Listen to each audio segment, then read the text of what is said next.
No, Well, listen, exactly. it doesn't matter. You don't even need to watch it. Jake's right. It's Bobby Dassey. Hello, welcome to the Special Moves podcast. My name's Mike. That's Jake, and that's Liam. Yep. How are you guys? You all right? Yeah, not bad, thanks. Yeah, I'm very good. I got a cold again, this time from my baby. You know, last time I was ill. Like an actual baby, Last time I not was- like a 50s baby. You didn't get a my cold baby. from my baby. I got a cold from my baby. No, An actual infant. My actual infant, yeah. So, last time I did, I think 3 people got out of their way to send me like weird holistic remedies. They were like, Jake, because you cold all the time, click this That link. doesn't sound like the internet. It sounded like some sort of spam bot, but I clicked the link and it was like some sort of smoothie recipe, but I'm sure it had horseradish in it. So, no. But anyway, well, maybe I should have done it because I'm ill again. I can't Yeah. believe it. Only a man. Oh, I saw that. Someone said you're always ill, so I had to take this. Like, really annoyed. Yeah. Yeah. Reluctantly gave you a holistic... So if you were listening, you were right. yeah. We're changing the pace a bit of this podcast, are we? Yeah, we're changing the way things are done around here in these parts. Kind of, I guess. It's purely because I didn't like how it was before. No, I just don't. I think we had a bit of a chat about this, and I think we're going to go down. It's time the we route told you guys. Okay, so just listen. Sit down. Special movies cancelled. No joking. We're gonna do more like standalone. Because what we have been doing previously is sort of doing all our sort of impressions and games we've been playing and stuff in the podcast and in the Thursday show which we had. Yeah. Had. Right. Yeah. You heard that then? That's official. That's it now. Now, we're kind of not going to do the Thursday show for a little while and see how it goes. We're going to keep doing a podcast and because we enjoy doing the podcast. It's just so you can shine more of a light on the big games, and like some people might not care, but like there was a Kingdom Hearts hour show that we did. Yeah. With just some random indie review right in the middle of it. You might not care about that. So that way, even though it might make the videos a little bit more niche, at least if you click on a video about Wargroove or Anthem, it's going to be about Wargroove or Anthem. Which is what's going to happen this week, incidentally. We're going to make, well, it might not come out over the next week, but we're going to be recording and trying to release over the next week or two, just to be safe. Something on Wargroove, something on Sun the Skies. I full on tweeted that we're doing more than 2 videos this week, so right. You didn't put that through past the board of directors, did you? No, I tweeted saying, "Oh, but don't worry, I didn't tell them," and then I went, "Oh, actually, I did. I've just completely forgot." Okay. I just well, wanted to use a gif of a baboon with a as monkey. promised, categorically on Twitter, Yeah. we're gonna be doing individual review impressions videos on Sun the Skies, on Wargroove, and we're gonna do. Have a little chat about Anthem as well, because we've been playing the demos that you guys played the alpha, which I the think alpha. we're allowed to talk about that now. I have It's no like, idea. Yeah, fuck How it. long Yeah. does an NDA last? So you played the alpha. Yeah, we've played the definitely. We've played the demo, which was just live over the weekend. Mm-hmm. We're just having a general chat about what we think about Anthem before it comes out. There's plenty of topics to get through just on that one game. So what we're saying is, rather than bundling all that sort of stuff into one Thursday show as we would have done before, or a podcast, or a podcast, we're going to try and just sort of do them as individual things and try and give them the time of day that they deserve, and it helps you kind of it helps you find them, like what that video is then, and that's one sort of bugbear that I had the whole time with the Thursday show, is you didn't know. Well, like you may have been interested in the thing that Liam was talking about, but you don't want to hear me talking for 3 minutes about sarcastically about Kingdom Hearts or whatever. Yeah. Do you know what I mean? So I'm not saying I agree. I'm just saying. Well, I agree. I can imagine. I was recording it. I was thinking, who's this for apart from me? Yeah. Like no one's enjoying this except me. So we're changing the Thursday show.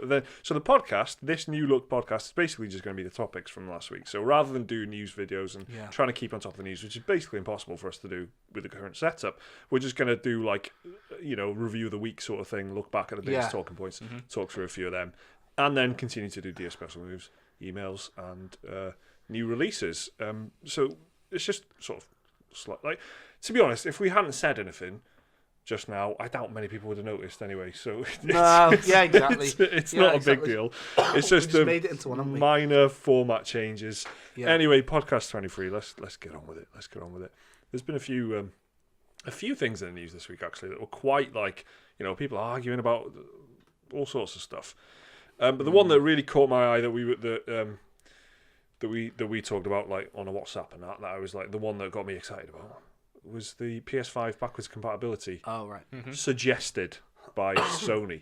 So this is not publicly, just via a patent. It's just very it's very early days for anything, any sort of confirmed conversation. But I mean, this is something that we've been banging on about loads, right? I mean, me especially. Like, PlayStation 5's got to have backwards compatibility, meaning you can play PS1, PS2, PS3, PS4 games. Ideally, all of them. Yeah. Mainly PS4 for me, because I've invested a lot of money in a digital library and stuff. But it would be awesome to have like PS1, PS2, and PS3 as well. Yeah. So this has come from a patent, as Jake has said. So this isn't an announcement. This isn't Sony going, "We're doing this." It's like a diagram, really. That's this. Yeah. Have you seen it? It's like a It's a very impressive flow chart or whatever you call it in programming. I don't know. Describing how a CPU works. Yeah, Is how that it can emulate other CPUs or something, isn't Yeah. it? It's got the Very capability. technical. Yeah, the CPU of the PS5 allegedly should be able to emulate the CPU of the 4, 3, 2, 1. Thereby making it possible to play all everything, games in on it. theory. Yeah. So this is a technical sort of hardware patent, because they've said we figured out a way of doing it. We want to make sure no one else can do it. That's how you always put patents and stuff in the world of technology to make sure that no one else can steal your little tricks. Quite often towards the inception of the idea, rather than towards the end. Yeah. So that is the big point here, though, isn't it? That could mean it's still years off. So don't anyone think, if you're not aware of how patents are, it's not like this is something that you do to finalise something before it comes out. Yeah, and I've seen discussions online that Daily Star, saying it could be out this year because of the patent. What are you on about, Daily Star? Daily Star saying that. Yeah, I'm always reading the Daily Star. I love it. Yeah. But no, I mean, like, when you Google PS5 thing, it's always the Daily Star and the Express. I don't know what it's like They're the internationally. shittest. If you're not British, right, they are the shittest newspapers of all time. Okay, I don't care what anyone says. The Daily Express. They used to be full I don't of know who tits, that's for. but then like there's been a bit of a thing now. Yeah. Like 20 years ago, if you're listening from the There's UK, been a bit of a thing now. Feminism and that. I don't know what it is, but there's not as much tits in them anymore. So they've got to like think of another way to adapt, and they've adapted by being massive moronic balance. Yeah. Like what they do, is like if you're in the UK now, I doubt it's internationally, but like if you search, for example, PS Plus games March, they'll That's have any point of the any time of the month. Do it now, right? You'll find an article about it, and when it comes up with the list of games, it'll say to be updated. But it's just there, But and the so headline's always like confirmed in big block capitals. yeah.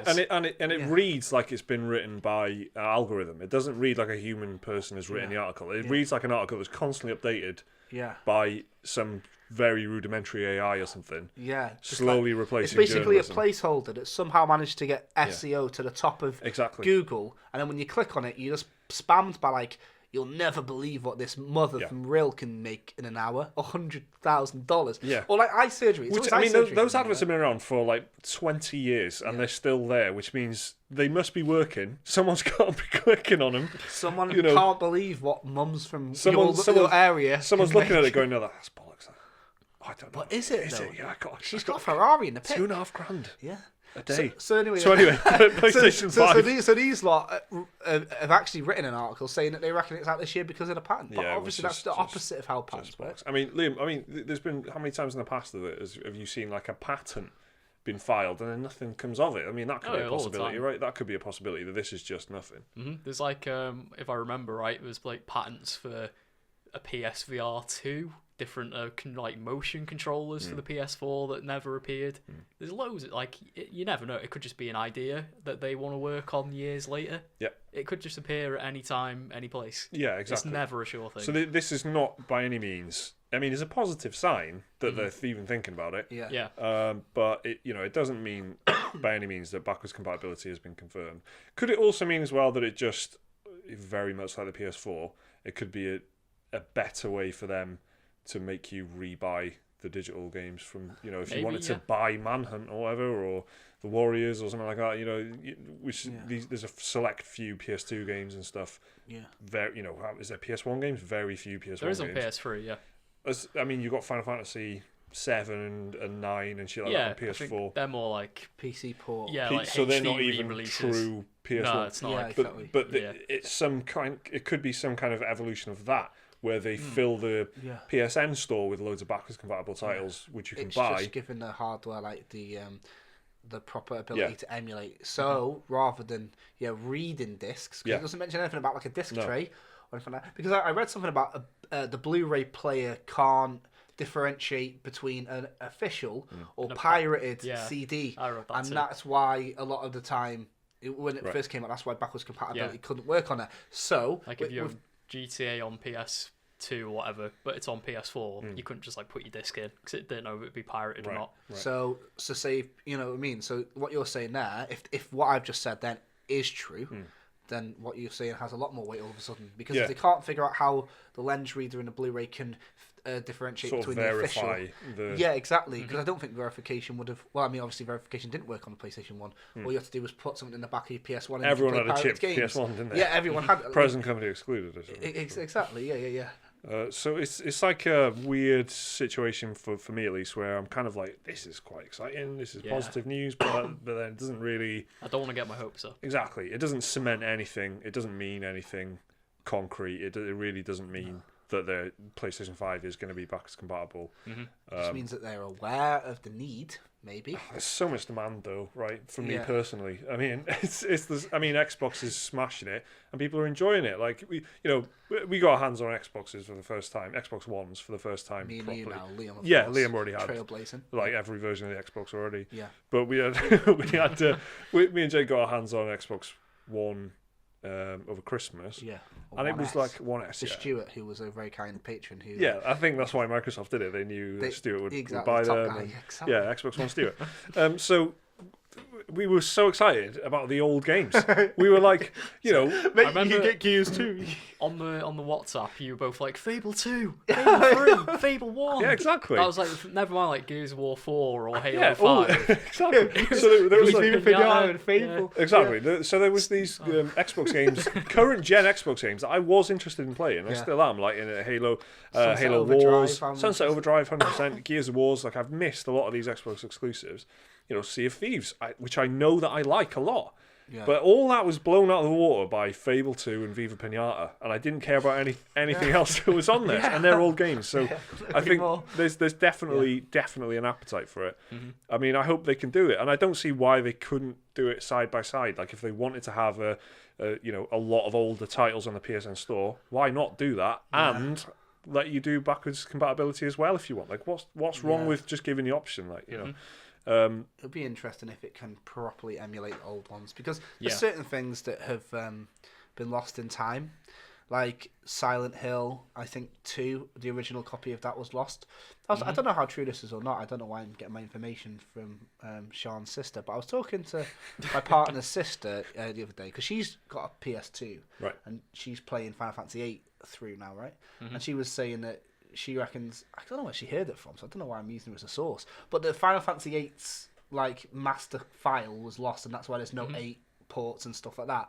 So if that's true, then I think that is true. Then if it can truly emulate the original, you can play it on there. Good news, you don't have to play HD remasters, because people like Silent Hill 2 on the original's like way better. Surely. So that'll be nice for that, and getting people excited about playing games that they remember from the PS2.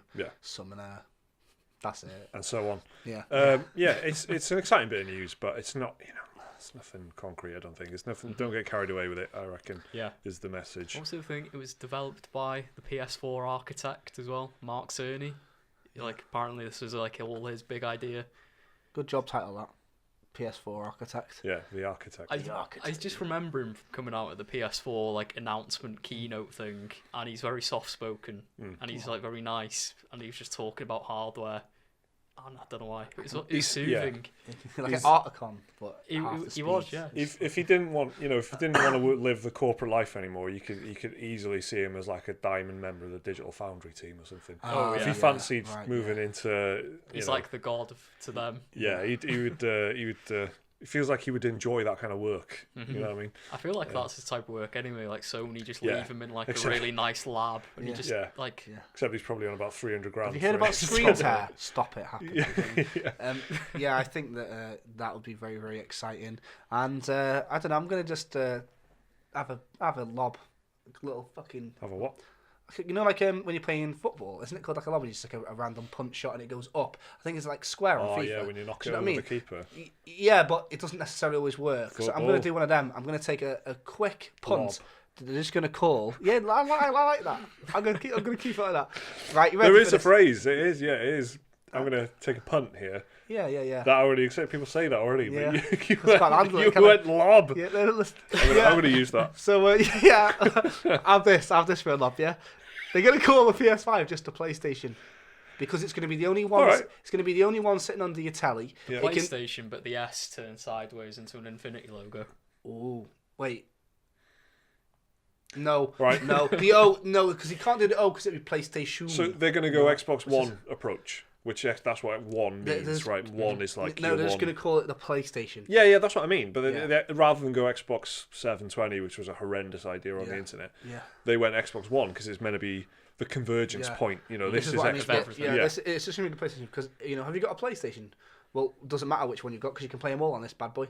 It's just going to be like that. It's going to be like Doom 2016. Yeah. Do you reckon that's a good shout? I mean, I wouldn't be surprised with that. Yeah. Well, I wouldn't now. I would have been if you hadn't said that. But now that you've put that forward as an idea, I think that's a great idea. From the mind that gave you Xbox One X, if I'm right again, can we just, I don't know, man. Yeah. I'm going to start naming I Nissan cars next. PlayStations because it's all the PlayStations. Oh, yeah. Right, more console news this week as well. Nintendo Switch, right? So this is contrary to what a lot of people were kind of predicting. Rather than the rumors of a more powerful Nintendo Switch coming out that's just like beefier, better battery life, run your games at a proper frame rate. This is Nintendo, so of course they haven't done that. What it looks like they're doing. This is a leak from the Japanese news service Nikkei. That there's going to be a Nintendo Switch Mini, so it's going to be a more compact, travel-friendly version with like more limited functionality. But you're going to be able to play all the same games and stuff. So it's gone the reverse of rather than going for beefed up, which is the Nintendo Switch. Mm-hmm. What's the point of beefing it up? That's my personal opinion on that matter. Anyway, I mean, of all the games I've played on it, the ones that really work the best are the ones that indies could run on a Game Boy Advance. Exactly, yeah. Are the smaller sort of titles anyway. So having Breath of the Wild run at a better frame rate wouldn't necessarily make me happier. But having it more compact and stuff, I don't know, maybe it would. But it's just, this is kind of what they do anyway, though, isn't it? They do shrink They do like to shrink their systems, don't they? Well, they like to do both. 3DS went XL. Yeah. Yeah, which were already pretty small, and they went. So and then they made the 2DS, which they literally doesn't took fold. And took a dimension away. Yeah. So do you know what I mean? They're wild. They're wild. Yeah, exactly. That's what they want. Do not try out the new 3DS, which is more powerful.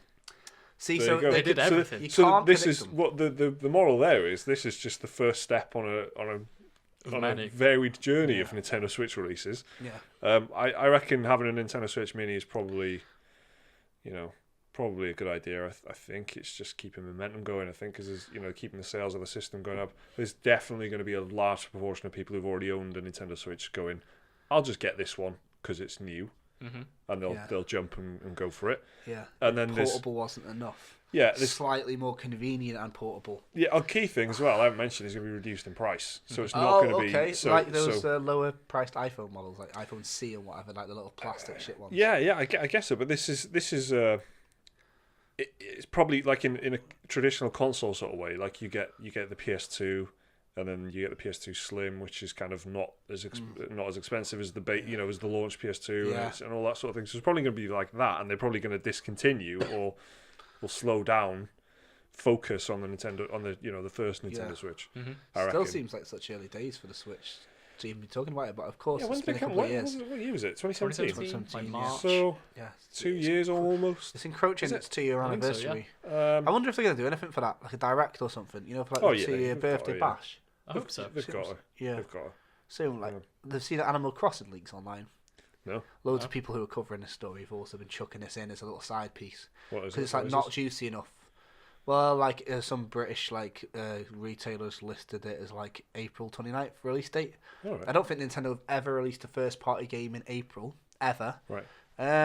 So I don't think there's much weight to it. But they've obviously awkwardly not announced when it's coming out. But they are releasing Yoshi's Crafted World in March, which is a... That's quite a significant title, isn't it? So I know it's first party Nintendo, which is quite, they don't put them on back to back, do they? So if they do that, why are they going to put Animal Crossing out in April? So just wanted to address those rumours. So this is a surprise. This would be a surprise. Release really, because no one really. Because I think it was just a blanket 2019, wasn't it? if I remember Right, rightly, okay. at the last Direct. Can you remember when it announced Animal I think Crossing? so, yeah. It was just 2019. So if they were just like, yeah, out now. I love when they do that, like if they got another Direct, they might say out now. Maybe but that's what I mean. I don't think that they're going to put a first-party Nintendo game out so close to another first-party Nintendo game like Yoshi, which is... Seems a bit counterintuitive, doesn't it? Yeah. Like, just making But them clash. people are constantly talking about it online anyway. At least people that I follow on Twitter and that. So I just thought I'd weigh in on it and say, don't think it's happening, lads. Just fucking calm down, will you? Yeah, Probably well, going to you be, can say that a lot. summer time. Isn't it? Good summer game. Yeah, exactly. Yeah. Perfect Yeah. summer game. Take it out, play it on a picnic bench. And all that. Like in the adverts when they're all playing it in weird places. Play Yeah, it like yeah. Camp Crystal Lake. Especially in Nintendo adverts, though. They're everywhere, man. They want like rooftop parties, playing Yeah. their jacuzzi and shit. It's What like the fuck are they living? upper middle class New Yorkers, Yeah. sort of living a high life, Yeah. but with a Switch. Playing it with an avocado brownie next to them. Yeah, innit? exactly. So yeah, Animal Crossing. I don't think it's coming out in April. That's all. And the Switch thing, I wouldn't buy it, but that's just me. No. How many consoles do you reckon it sold? How many units do you reckon it's gone? What? The Switch. If you have to just guess off the top of your head. Don't know, like 15 million. 15. Yeah. Liam? 17 million. Why not? What's the answer? Do you know, or are you just asking us and then have a I look? can't believe it. I don't know if this is even right. The company sold 9.41 million Switch consoles in the last 3 months of 2019. Yeah. Ooh. No, That brings the total is it 43 or to something? 32 million. I saw big Nice. numbers. Yeah, it was the biggest selling one last year, wasn't I it? can't console? believe that. I don't know why. I think I've just got like 14 million stuck in my head from Isn't Sony? when ages it came ago. out. Yeah, yeah, I like the think first year or something like that. Yeah. And then for some Yeah, I reason think that's that's why I've just just gone to it subconsciously. you know, like when someone is like suddenly 29 and you're like, I thought they were like 18 or something. Do you know what I mean? Yeah. Like they're just You're 12, all teenagers are 12 yeah, until they're an your adult. child pop stars, your Disney Channel, you know, Yeah. them sort of Suddenly dudes. Ariana Grande. What Yeah. the fuck's happened? Yeah, exactly. So The Nintendo Switch is Ariana Grande. That's what we've learned from so the that. Switch is stomping it. Yeah, yeah. They're good. They're good sales figures. I think going for a mini one. I believe that more as a Nintendo move than going for a more super powered If it Switch. was like, PlayStation, Sony in it, and like Microsoft, you'd be like, yeah. But yeah, Nintendo is crazy Uncle Nintendo. Exactly. Just does what he wants. I need to check this with you, Liam. When did the 3DS comes out? When did the more powerful version come out? Oh, it was like 3 years, I think. After the original one. Yeah, so they had the 3DS, then they had the 3DS XL, Right. then they had the 2DS, then it was the new 3DS, and now they've got the new 2DS.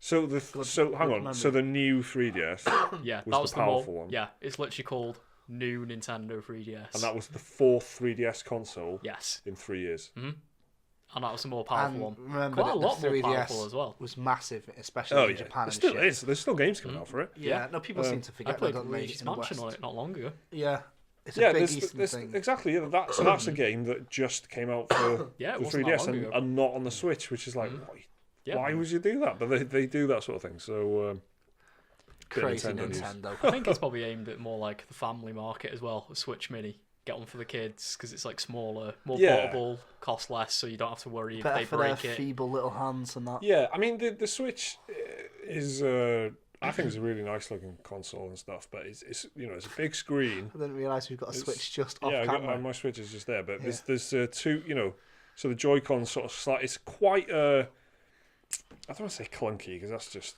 but it's quite an elaborate design. Like you're sliding the controllers off and then you're sliding the screen into the dock and then you're sliding the controls into the gamepad thing, or you've got a Pro controller. Yeah. So there's like a lot of moving parts in it. So if they've figured out some way of making that a bit more Yeah. slick and Yeah, if they made the mini one, but you couldn't attach the Joy-Cons, what do you reckon to that? Like it's one. Yeah. handheld yeah, thing. it said it hinted at more limited functionality. I don't know if that means performance or stuff like that. Yeah. I think I read something like it wouldn't be able to dock on a telly. Okay. Which so might it'd be because of purely that. portable. Yeah, which At this point, it's just a beefy Wii U remote. It's It's a sick reference for the 5 people that bought a Wii U. yeah, it's the modern Game Boy. Yeah. That's good. Bring back the Game Boy. quietly going, I bought one of them. Yeah. I did. A Switch that doesn't dock. Do you know what? I'm fine with that. I don't think I've docked it like twice the whole time that I've. I played quite a lot of mine docked, Do you know what? In our house, I the just- girls had just finished Donut County, and they played that docked. Could look nice on the telly. Yeah, yeah. They loved that. Donut count. I guess if you're playing it in a more social situation. Yeah, Mario as well. Party. Yeah, that's for the telly. But no, but even if you're playing Donut County and you just want to watch, if you want to share the experience with someone. Yeah, exactly. You know, but I just tend to play mine like sort of hunched over like this and just like gobbling like. Away from everyone in the cave, isn't it? Yeah, and to me it's like a great alternative if, you know, Laura's watching something on the telly. Some shit. Just some shit on telly. Just crap that I'm not interested in. Yeah. Or that I've seen a million times before, then I'll just sort of play the Switch for a bit. Anyway, final bit of news that we should probably discuss. I feel like my microphone's going to fall here. I feel like it's not really... Do you know what I mean? It's like lurching forward. It's alright. You stay there. Anyway, sorry about that if you're listening. You got no idea what that was. Yeah, and if you are listening, as usual, I hope you're having a nice commute or a gym session. Yeah, keep working. Do you know what? I always think of you guys whenever I'm listening to. You were thinking about people in the gym all the time. Yeah, whenever I look at someone, I think, imagine what they look like sweating. I don't really do that. Cool. But anyway, what were you gonna say? I don't know. I'm not even gonna go back on that. I'm just gonna keep it there. I like the audio listeners, man. You guys are the silent. Yeah. The you like imagining what you look like in the keep gym. it going. This final bit of news is, to sum it up, is some boring PC gaming shite to me, but a lot of people have got strong opinions about it. So yeah, we and should no address doubt it. there'll be people that are listening, that are fans of us, and they're gonna think, wait, hang on a minute, aren't you on our side? Yeah. Well, no. First of all, it's not about taking. Don't try sides and here. predict us. Yeah. We're on all right. no one's side. But for me, yeah, I had to text you guys asking, like, guys, am I missing something? Because to me, this isn't a big deal.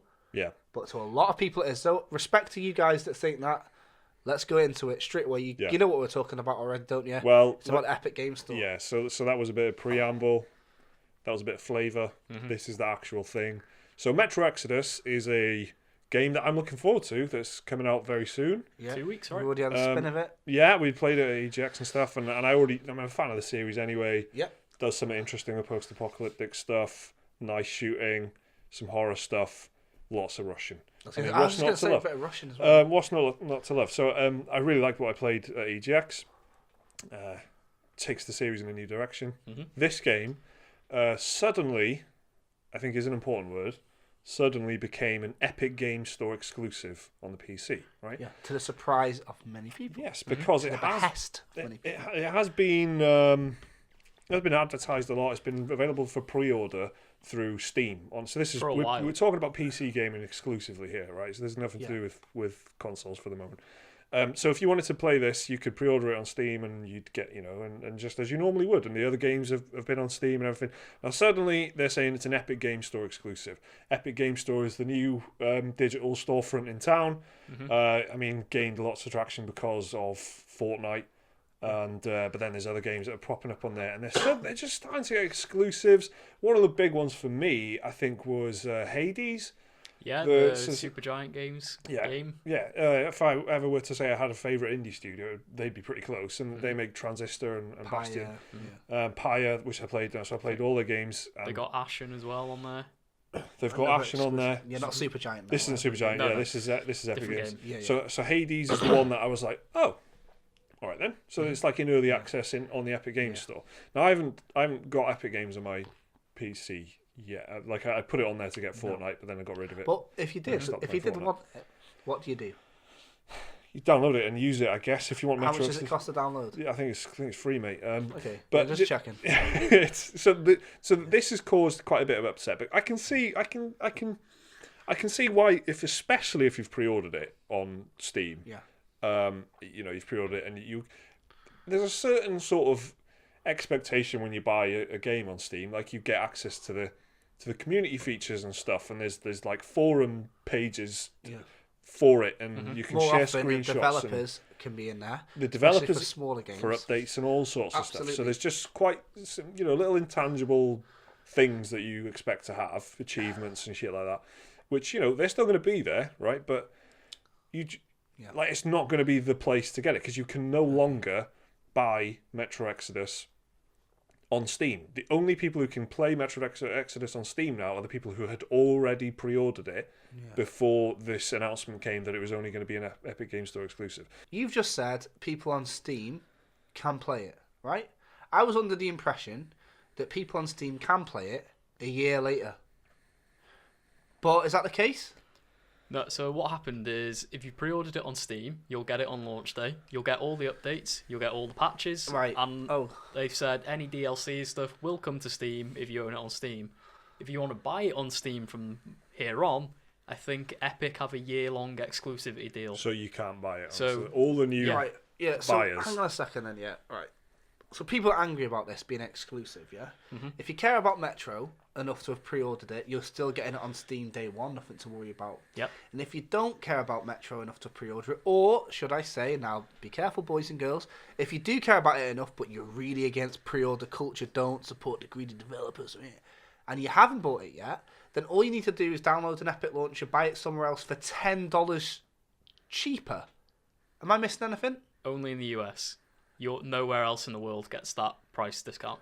Okay, because the discount comes from Epic charging less money to developers, which is why they're poaching so many people, right? Yeah. Because I thought... Because Valve take quite a significant cut. 30%? It can be up to 30%. 30, Whereas whereas... Epic's is like 12. And I think is it less if you use Unity as well, or they don't charge you for Unity? I think so, yeah. Yeah, If you use Unity or Unreal in your game, Yeah. you don't have to pay like the engine licensing fees. Yeah. Oh, so if you pre-ordered it on Steam, then you get to play it on Steam. Yeah. Day one. Okay. Yeah. However, this hasn't stopped thousands of people review bombing both Metro 2033 and Metro Last Light, the two previous games in the series. Mm-hmm. In a matter of a couple of days, it was like 3,000 review bombs. And so Steam's got this thing now where you can, well, it's been there for ages, but you can see review bombs because there's like a charted history of reviews. Yeah. Mm-hmm. So over the past like however many months, you can see like, oh, it's getting good reviews, and then suddenly on a sudden date, there's a massive spike in negative reviews. So you can see. So rather than just land on the page and go, oh, this has got negative reviews, it must be a shit game. Yeah. You can go, oh, this has got negative reviews. I wonder what's going on here. You scroll down. So you can do a bit of research. You can find out what happened on that date. You can see that it's been review bombed clearly. So I don't know. I think review review bombing as a as a thing. I think it really depends on the situation. This is a bit shit, I guess. I think the consequences of it aren't that bad to me. I think. Well, yeah. I mean, are we touching on the developer thing in a minute, or no? No, I mean the story as a whole is not. Yeah. Is like the fact just the pure fact that they pulled it from Steam for a year, and then that you can. Yeah. You can only buy it through the Epic Game Store. I think that's not a hugely serious problem for me, but there is a bit of like a. I think it's the suddenness of the announcement, Exactly. like 2 weeks before So, release, yeah. And this and is the most, fact that you've taken away the choice from the people, I guess, because if you had it on Epic and Steam, they could just buy it wherever they wanted, or like Epic, Steam, GOG. But you can only get it on Epic. At the Epic Store's got a bit of a bad reputation at the minute because of like data collection stuff and breaching GDPR rules and stuff like that. So I think people have already got a bad impression of the Epic Store, and so if they want to support this game on PC, they're forced. Well, by default, they're forced to support a store they don't want to support, I guess. Yeah. It's like because was it exclusively on Steam before this, or was it on GOG as well? Does anyone know? I think it was on Steam. I'm not sure if it was on GOG. Because to me, then, this is what I don't understand yet, and I want to understand. I'm not just happy with my ignorance here. So if someone, without just calling me a cock or something, if someone in our comment section, CUCK. thank you, can just explain to me why it's different than this little thing I'm going to say now. The worst part is this. Right, imagine you've got a PlayStation, you've only got a PlayStation, and you've bought a game. Let's say it's Bloodborne, because that's a PlayStation exclusive, right? Mm-hmm. You could pre-order it like a year ago. Mm-hmm. 2 or 3 days before they say, nah, this isn't coming to PlayStation anymore, you are going to be like, whoa, what the fuck? I pre-ordered this ages ago. What the fuck? Or maybe you didn't pre-order it, but you're excited for it either way, because that happens a lot. But then they said it's only available on Xbox. And if you want the Xbox, just click a button and we'll deliver an Xbox to your house completely for free, and you can get it on the Xbox. But hey, if you did buy it on the PS4, by the way, you can still have it on the PS4. Then I'm thinking, like, you had a PS4 exclusive, and you had it. Well, you didn't even have it. You wanted the PS4 exclusive. But now it's an Xbox exclusive. You're arguing about exclusivity. But it was going to be an exclusive anyway, just on something that you already have. So the other... Do you know what I mean? It's a minor inconvenience to me to click from one store to the other. And that's what I can't understand. Do you get me? If you had to go out and buy an Xbox for 200, 300 quid, it would make a lot more sense. The suddenness of it is shitty as fuck. I completely understand that. But your minor inconvenience of having to download another launcher in this world, that's literally like people boycotting fucking Game of Thrones because it's not on Netflix, it's on HBO or something. To me, unless you're really into consumer practices and the data breach stuff is massively important to you. And I get that, that's man. 100% what it is, because I think so many people are, and they're so... they care so passionately about, like Liam was saying there, if you don't fully support Epic Games, I don't know or care, and I just want to play the game. But a lot of people do. That's what I mean. So a lot of people are letting their where they get it speaks a lot more about what they're playing. So they seem to be like, rather than support the game that they're looking forward to, they won't do it because of Epic. I mean, I think Valve have done quite a lot of shitty things before, and people have started this sort of freedom of speech. They're taking out anime tits away stuff like a year ago, and there was lots of debates about that, whether you care about that or not. That's just the latest, to be honest. I mean, the Valve are always doing some shit. Steam was deeply unpopular when it first came out because it was pulling exactly this kind of shit. I remember getting Skyrim. I've said this story before. Yeah, absolutely. I remember getting Skyrim in the box on a disc, and I was ready to install it. It says, you're going to have an internet connection. You've got to be signed up to Steam. Yeah. I was like, what the fuck is Steam? I don't care. But I had to do it. I had Same to do with it. Half-Life 2. When that came out, one of the most anticipated games ever. And people are like, why do I have to download this Steam shit? Yeah. It's better the devil you know, isn't it? And people seem to have forgotten about Steam's thing because it's convenient for them. But can we talk about the dev thing? Should we do that? The dev thing? Yeah. So wave 2 of the assault on Metro Exodus has been... I think it were... The whole kickoff thing was people threatened to pirate it for being on the Epic Games Store, and one of the Metro developers had some very passionate words to share with the Steam forums. Which was importantly, English isn't his first language, so a lot of it, might be misconstrued. But one thing that did seem to be very clear was he said, if Metro Exodus doesn't do well on PC, then further Metro games won't be on PC, which a lot of people took as like a threat, like, well, if you don't buy our game, we're not going to make another game for you. And everyone is, who I've seen talking about it are like, what the fuck? Big mistake. Especially because the devs are quite highly regarded. And this is like one of the PC Master Race Golden Boys. I think they're quite, Do you get me? Pretty well liked, I reckon. Yeah, this is like... They've got a good reputation. They have. Yeah. And it's really... two massive headlines that have been really at the sort of throat of Metro Exodus. Two discussions. The game's not even out yet. I know, and it's so mad to see the PR for it do like a nosedive, I guess. All of the advertising and all the events that they've put on and stuff like that, because of, well, first of all, the Epic thing, which was a business decision, so it might have been, I think they put a statement out, didn't they, saying it was the parent company's idea and stuff. But then the developer, not the publisher, it's no one publishing, it's the developer saying, we won't make another one on PC if it doesn't do well. I think that was kind of just to deter pirates, but because people saw that as a sort of threat, that's caused a whole other... So people that might not have been interested in the first thing, are now interested in this, because it goes from what I was just saying then, some people might think, oh, I've got to open this rather than this, to something now which is literally people saying, buy our game on Epic Store or else you won't get enough one. And so that's the discussion that's currently going on at the moment. And again, I don't have strong feelings either way. Well, Valve said it was unfair or something. They said Valve unfair came out to with their Steam own statement. consumers. They said it was unfair to Steam users, and they hope it can be remedied. But kind of throw in shade a bit. I can see why they'd be annoyed, but it's a bit like because they're losing out on profit. It's just happened too late, isn't it? It's as simple as that, and it's come along where everyone's kind of expecting something to happen, and then very close to release, it's just kind of pulled the rug from underneath everyone. I bet the devs, I bet they're panicking. You know what I mean? It's such for a bad for something that wasn't their decision. Exactly, it's a business decision. They probably don't give a shit about any of this. They just want their game out there, and that's what it is. And people who have been saying that, guys, it's the publisher, it's the publisher. As soon as the dev has said something, then people are like, we've got a reason to go in on him. Do you know what I mean? And I say him like it's one guy running the show, but hey, I just think that, to me, like in my world, if I download Metro Exodus wherever, it'll just say create desktop shortcut, and I've got a little Metro Exodus shortcut. Yeah. I double click on that. I don't care what's loading up to do it.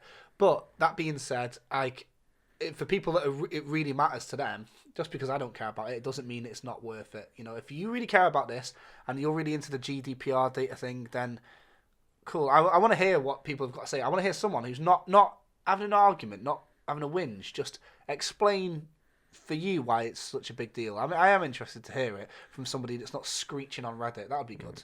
No capital letters as well, please. Yeah. I think the headlines don't help either. Whenever this is true in everything, this is really true in sport and stuff, but I'm not going to say where this is, but this one headline: if you boycott Metro Exodus because it's not on Steam, the chances are the next Metro won't be on PC at all.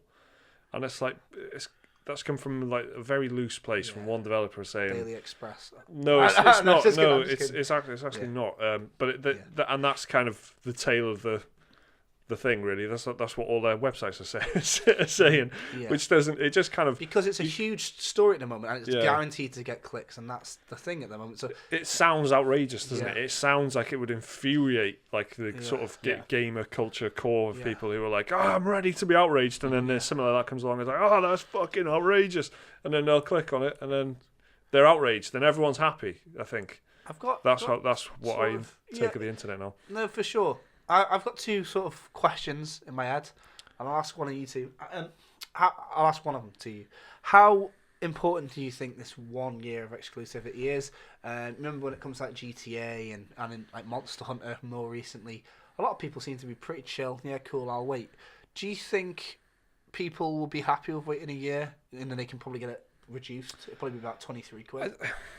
I don't know, because it's not a platform. It's like a... If you want to play it on PC, you can for a year, and people will be. They just won't be playing it in the same, environment that you are, because you don't want to use the Epic Game Store or whatever. Yeah. So you're going to know it's there and playable. It's going to come to GOG as well when eventually. Yeah, when this deal is up, sort of thing. Yeah. It's just the same as Steam, so there'll be another date in the future. Yeah. I don't know. It just complicates things and stuff, I suppose, doesn't it? But I can see why having exclusives and stuff is important for any platform, and for even when it's just a digital platform on the PC. But yeah, it should have been this from the beginning if they wanted to do this, and it's just. I do think it's too late in the game to do it. It's just in terms of like the hassle and the blowback and however much money they would have got from Epic for doing it, and whatever benefits they would have got. We don't know what Epic offered to get them exclusively. Exactly. And I wonder if Epic are listening. I feel like it can't be worth it because of all the hassle and the damage. I wonder, like when it comes to console releases, the majority of people don't get involved in internet discussions, but a lot of PC players, I mean, most of them leaving comments on their PC. I genuinely wonder how this is going to affect sales, and I wonder if anyone at Epic is talking about it. I mean, it's not them. Like they don't see the problem. It's bad image stuff for them as well, isn't it? It is a bad look for them. Well, I mean, they're already the bad look. It's it's bad for Metro for siding with the dark side. Do you know what I mean? Epic are already there. Epic are already the evil, I guess, in the heads of the people that are really opposed to this. So yeah, I do find it interesting. And not in a sort of, I feel bad for saying I find it interesting, because ultimately, if the game's sales crash, it's going to be horrendous. Everybody loses.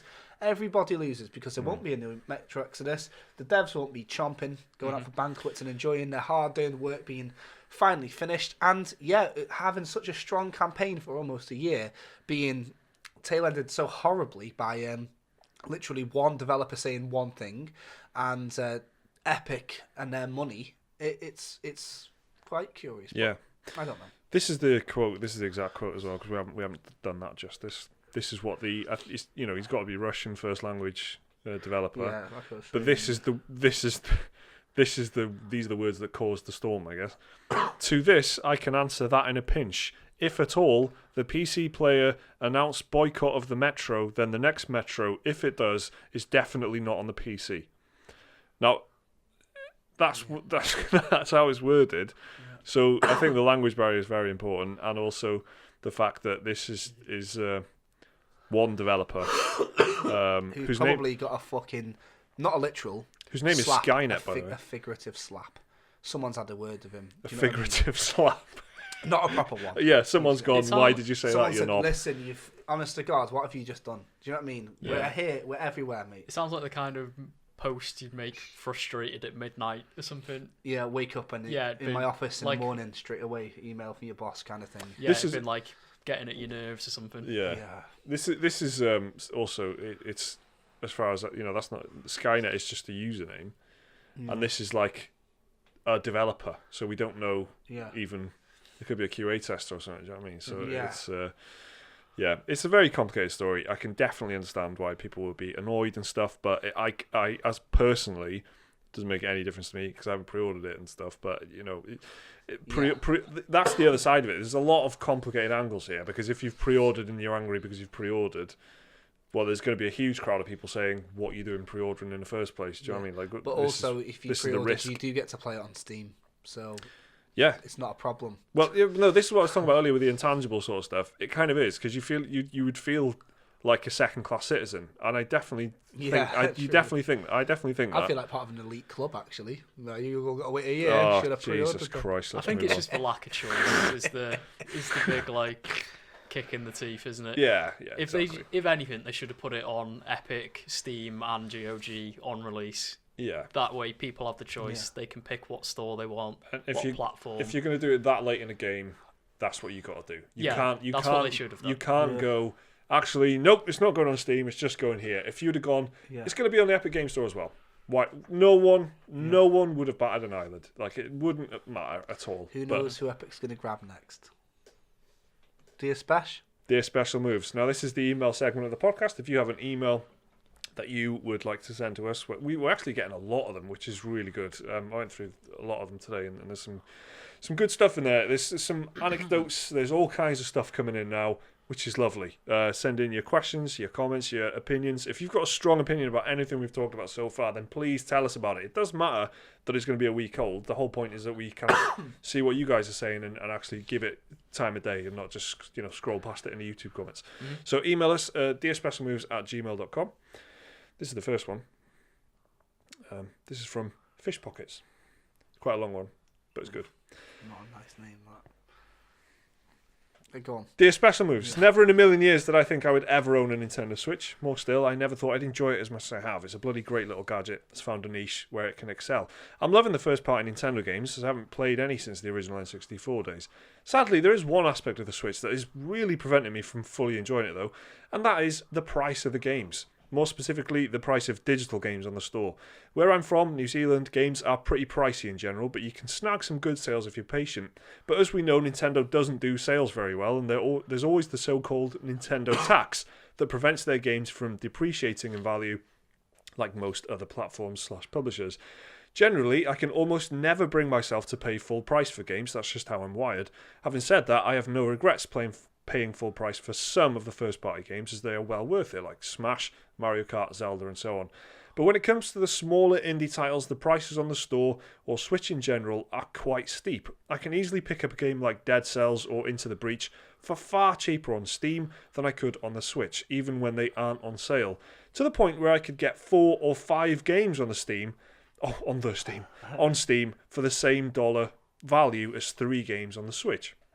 So, my issue comes down to being a bargain-minded consumer. I can pick up these smaller titles for cheaper on other platforms, but in doing so, I forego using my Switch more. The struggle is real. Awesome content, lads. Hopefully see you on a game night sometime. Regards, Fish Pockets. Cheers, man. I think we all, more or less... I don't know about you, Liam, but I know that me and Jake are always whinging about prices on the Switch. No, yeah, I'm in agreement. I think it's tough. It's tough to go... Here's a game on the PC, $11.99. Here's that exact same game with poorer performance on the Switch, and it's 22 quid. No mod support. It's 22 quid. So you're like, fuck. You're paying for the convenience. Exactly. Portability. Yeah. It's the absolute fact of the matter is, I've managed to play about 3 hours of Wargroove, which we're going to do a video on later in the week. I just wouldn't have played 3 hours of Wargroove if it wasn't on the Switch. I just wouldn't have been able to do it because I squeezed that in between doing other stuff and I played an awful lot of Sunless Skies on the PC. I feel like I probably would have played twice as much of it if it was on the Switch, because that's just so convenient for me. Exactly. And I really have to factor that in. Also, some games seem to work better on the Switch for me personally, as it just makes more sense in my brain. Yeah. I, for example, would not make a cup of coffee, go upstairs, put my PC on, pull my chair out from under my desk, and put the heater on in my office to play Into the Breach. But I would just grab my Switch and fire it up and play it for like 20 minutes while you're waiting for the kettle to boil for that coffee. For the coffee, exactly. There's some games like Into the Breach and Dead Cells that make absolute, complete and utter sense on the Switch, and it is well worth the Switch tax, I think. Yeah, for sure. That's it. And I think I don't know what you guys think about that. I just have an attic, don't I? So I can't be asked. That's where your PC is. Mm-hmm. Yeah, that's it. Yeah, that wasn't just like a random there. But that's right. I've got a balcony. Yeah. No, I've got an attic, and that's where my PC is, and I've got a traipse up. Exactly the same as what you just said. Then, Sunless Skies. I had to go upstairs, and like I was just on about at the beginning of the podcast, my baby has a cold at the moment, so just being able to be nearer, if there's anything like that, or just to help my partner with the baby, I can do on a Switch rather than be 3 floors up in the fucking dark room with a coffee, with my chair out, exactly what you just said, playing Sunless Skies. Although that game, admittedly, does feel like it does work on PC, it would work better on Switch. It would work better, It's just so you can kind of... It's got to happen. Yeah, especially like, when you're a father as well, you want to always kind of be in some sort of radius of the kids in case you just hear a massive wallop and then screaming and someone's run their head into the door. Sorry, mate, you can say I want to be near my kid. No, you know what I mean? Explain the health and safety reasons. So fucking gay. Yeah. Yeah, no, for sure though. It's like just having like being around the family and even when my eldest ignores me for Netflix. Yeah. But and I can ignore her for Wargroove. Yeah. And it's a great little side relationship there. Yeah. If I was in the attic though, can I have a drink? Do you know what I mean? Yeah. Yeah. Well worth the extra £3. What was that? Domestic violence? No, that was me slapping my hand on the desk, but for the audio listeners, right. Like a nice little piece. No. Yeah. I was just slamming the desk in rage. How can I slap a face? How can I slap a face if I'm 3 floors up? Exactly, innocence. So yeah, it's worth the extra £3, and just convince. And you know what? But sometimes it's a lot of money. Sometimes it's like 10. If it's like for AAA games, it's usually quite a lot. Yeah, it can be. All the Nintendo ones, like Nintendo, like Pokemon Let's Go Pikachu and Eevee, that's 50. Breath of the Wild is 60. They just know that some of them are going to be in higher demand than others, and they just I think it was Smash Ultimate. I was deciding should I get that physical or digital. I think I got it physical on Amazon for like £42 or something. But then it was like $54.99 digital on the eShop. It's a lot of money. Which is half an indie game. Exactly. I could get you could get a game for that. So I was just like, physical it is. Yeah. They don't do sales often enough. There's always like a batch of basically not very good things on sale. A week, but it varies a lot. There's always about 40 odd, but like the vast majority are personally do not interest me, I will say. But they don't rotate a lot of great titles in. Not to me Dead anyway. Dead Cells got a good sale. Hollow Knight has had a good sale. Very rare to see a decent game with on sale, because they know that you're gonna go there. Dead Cells I bought on sale over Christmas, but I had to wait a long time, and then it hasn't been on sale since. It was only February, but it's sort of a rare occurrence. Like when it comes up, you're like, oh shit, and you sort of jump on it, and the digital prices tend to be quite rock solid. Mm-hmm. I think the prices are something you just unfortunately have to live with if you want to play on a Switch. I think they've got. I can't see a way around it, and it doesn't feel completely unfair to me either, because it's. But I obviously would prefer that they were the same price as they are on PC and stuff, but you've got to pay for the convenience, like you say. They recognise that is a value, and so they Nintendo's official line is they keep it high to keep price parity with like brick and mortar retailers. That's absolute bollocks. Yeah. Exactly. But then the retailers often sell them cheaper. But I think Nintendo games, like physical anyway, tend to be more expensive because they've got to put it on the cartridge, which costs more to make than a disc.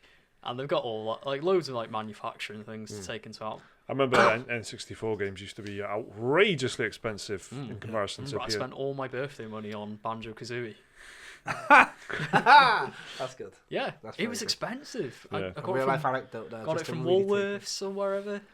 I'm sure they were like 60 quid. I'm sure like Conker They were was like expensive. 60, 65, I You think. see how much Conker costs now? It's like 150 quid for just the cartridge. It's like a collector's item. Nah, it's loads that. Nintendo, man, they know what they're doing. And they've got you in there.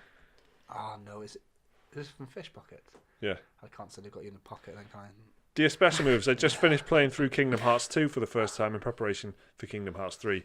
Actually, I started back in March last year, but got distracted for a bit with other titles and life in general.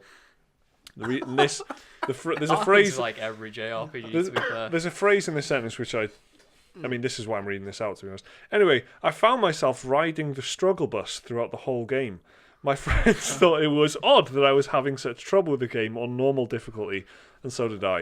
I started to doubt myself, and it got into my head that maybe I'm actually terrible at games, my favourite pastime. Well, I skipped most of the side activities and headed straight to the final boss to save time, and I was getting thoroughly thrashed, despite being at a level suitable to the end game on normal. Which just reinforced the doubt in myself. Well, after finishing the game and getting the battle report that comes up at the end, I realised I'd been playing on proud mode the whole time. I must have been feeling confident back in March. I cannot express the relief I felt knowing that I had been on a hard difficulty all this time. Turns out I'm not bad at games. I just have a bad memory. Keep up the good work, boys. Anthony. Nice one, Anthony. That's. Glad Should we just give him some motivation? Glad you got through it. Yeah. Well done. You're perfect. Is riding the struggle bus a Kingdom Hearts reference, or is he just? It's not. I think that's just like a metaphor for That's struggling nice, with isn't it? something. I'm I do riding- like it. Struggle bus is cool. It's a bit Ned Flanders, but it's Yeah. it's very nice, Anthony. Yeah, it's good that. Yeah, I don't think I've ever played on hard by accident.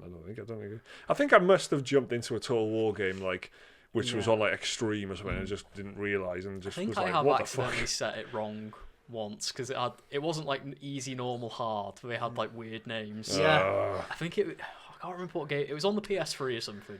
I know what you mean. Like, Yeah, I mean, I think sometimes they'll be like close to the sort of the lexicon of the game, Yeah. so it's like Yeah. fucking Ranger. secretary. yeah, exactly. Halo does that, doesn't it? Halo's like Yeah. hero and all that. Spartan. And It might have been Halo actually. I might have There set you it to legendary, but just trying to put it on heroic, but Yeah. accidentally went one down too many. Wolfenstein does that as well, where Yeah. it Baby. gives you the Yeah. faces, and you kind of go by the faces Yeah, of let's hope you don't hardness. think it's a character creation screen. Yeah. I don't look like a baby. Yeah, exactly. Okay, and then last up, Dear Special Moves, I'm a Patreon/fan of the upcoming game Ooblets. Thanks for nothing. What you may, Fucking nothing. well, hang on. What you may not know is that they regularly update their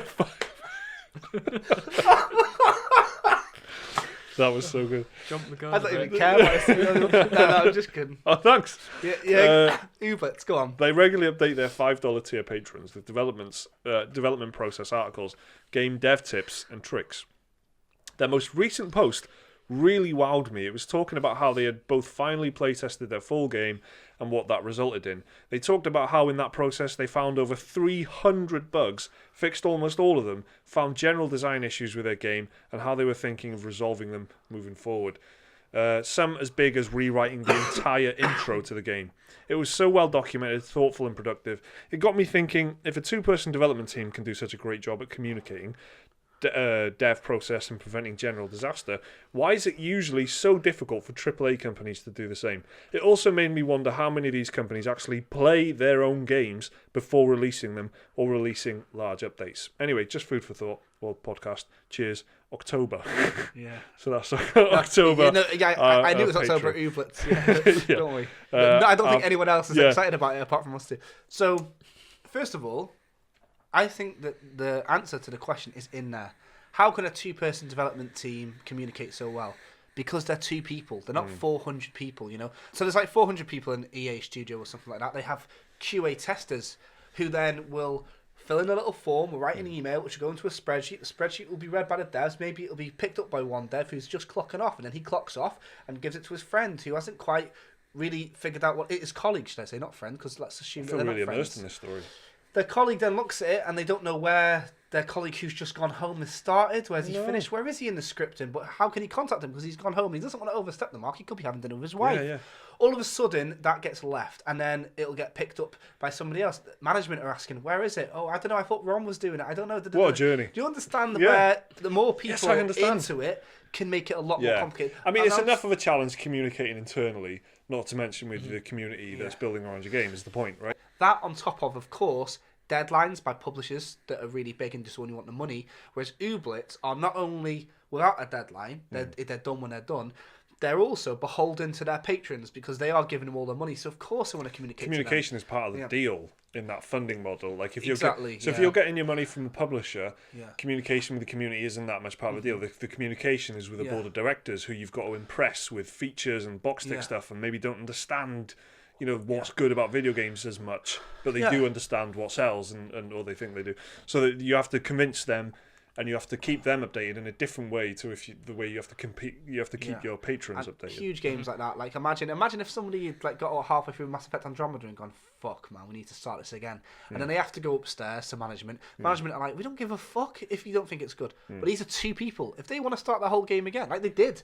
They completely changed the battle system in Ooblets. It's about dancing now. Yeah. Do you know what I mean? Which you just couldn't do in Assassin's Creed or something. Exactly. And I think that's exactly why. And you know what? The secret to all this is? It's passion, isn't it? Obviously. Yeah. You've seen the credits in Assassin's Creed? It's like... Yeah. Fucking hell, mate. I know, 12 studios working on it. That's what I mean. Internationally. Across the globe. Some people might not be passionate. Bug testing. So they might not be arsed. They clock out. They don't give a fuck. These people will be going to sleep thinking about the bugs, thinking about how they can fix it. I think that's pretty... extensive. Is that about right? Yeah. I just want to make a point of noting that as well. I just mentioned Assassin's Creed there without saying the words fuck Assassin's Creed. And that's for the benefit of my dad who gets really upset because he really likes Assassin's Creed. You actually haven't mentioned Assassin's Creed for about, 4 podcasts. So there you go, Dad. That was... That's for your benefit. What are you taking the picture of? We've got a Google Hangout. It's due now, so I'm just sending a picture to our patrons just to say, hi, we're just in the middle of recording a Patreon. and if you are waiting for this now, then a nice little Easter egg is you're in the podcast. So Tim Wolf and Xena Janeway. We're going to leave that in? Yeah, leave it in, isn't it? You know what I mean? Yeah. Nice one. All right. Just finishing up the podcast. Hi so to Mike's dad. Let's breeze through the new releases then just before we finish up because that is what is going to happen because there's not... Yeah, we're going to have a little... Yeah. I mean, there's nothing. February the 5th, there's about 7 Switch games, right? You've got the Book of Unwritten Tales 2, Riot, Civil Unrest, Etrian Odyssey next, I think. JRPG. V-Rally 4. He knows. On it goes. February the 7th, you got BlazBlue Central Fiction. Fighting game. A fighting game, yeah. The BlazBlue series has been around since, PS2? Quite a long time, yeah. I think I played it on PS2. I played one of them. It was alright from what I remember. Yeah, it was one of these games for me where I just sort of traded in, played it for a week and traded that in again. I did that a lot when I was a kid. And then probably the biggest one of the week is God Eater 3, which is a Japanese action RPG sort of hack and slash thing. It's coming to PC and PS4 on February the 8th. It's been out in Japan for a little while. I was going to say, I've heard God Eater 3. I've definitely seen something about it. In December. I played the first one on PSP years ago. Yeah, it was quite good. So that's that. That's the releases for this week. It's not a hugely packed week. We got some big ones coming up the tail end of Feb. Yeah, for sure. A couple of nice games last week. Sunless Skies and last week's and Wargroove. But was that Feb 1st? It was, yeah. Yeah, January the 31st and February the 1st. So we have a few games coming out. But Big Jan, it is not. Big Jan is over. Sunless Skies came out on January the 31st. No, it's quite a Feb. It's not too bad. You got Devil May Cry's out in a bit, isn't it? Anthem. March that. Oh, is it? Oh God, then it hasn't got that. You got Anthem, Metro, Crackdown. They're all Crackdown 3. No, Liam, we've got at least 2 weeks until that's out, so don't get your hopes up yet, alright? Crackdown 3. Sorry about that. Don't get your hopes up. I completely forgot about that. Yeah, we'll believe it when we see it. Yeah, we've basically got... I'll have a quick look. We basically got Anthem, Far Cry New Dawn. Oh, I forgot about that. And that's coming out the same day as Crackdown 3 and Metro Exodus. So that's going to be fun. We're going to have to take one each, lads. And we'll review one each. Yeah. Can I do Crackdown? I'm an admitted Crackdown fan. Yeah. I'll do Metro. Okay. You get Far Cry, mate. That's all right, I like a bit of Far Cry. Yeah, all right. Thanks, everyone, for listening. Thanks for watching. That was episode 23 of the Special Moves podcast. We'll be back again next week with some more news topics to talk about. Probably something to do with Titanfall 2. Yeah, I was See what I mean thinking later. about that, but then Yeah. I thought There's some rumours afloat. Yeah, but I thought the timescale of recording and releasing things might change, so because it seems imminent. Anyway, nice little teaser that for next week, innit? Thanks for watching, thanks for listening. See you next time. Bye.